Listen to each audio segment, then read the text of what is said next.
2 Corinthians 10, verse 3. For though we walk in the flesh, we do not war after the flesh. For the weapons of our warfare are not carnal, but mighty through God to the pulling down of strongholds, casting down imaginations, and every high thing that exalts itself against the knowledge of God, and bringing into captivity every thought to the obedience of Christ, and having in a readiness to revenge all disobedience when your obedience is fulfilled.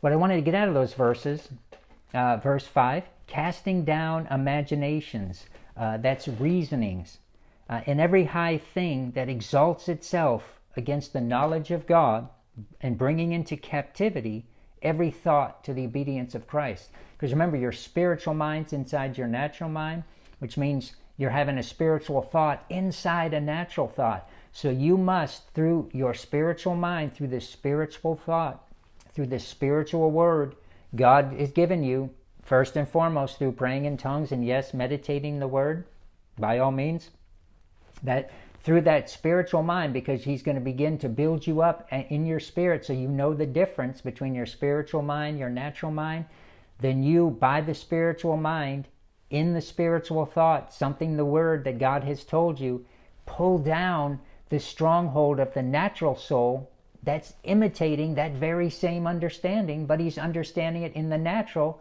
and the natural can't receive. That's the stronghold.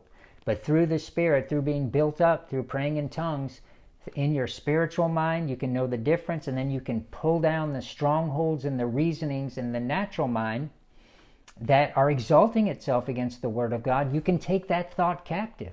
Because to you, it's going to seem like one thought. That's why the emotions are so strong when, through the Spirit, you begin pulling down these natural thoughts. Because up until this point, through religion, you thought they were God. So as your spiritual mind, what really is God, begins pulling down what you used to think was God, there's tough emotions, because who wants to pull down something that they think is of God? But the problem is, it's exalted itself in your life so long that you swear on a stack of Bibles it is God, but it isn't. So what really is God then has to build you up to empower you to pull that down.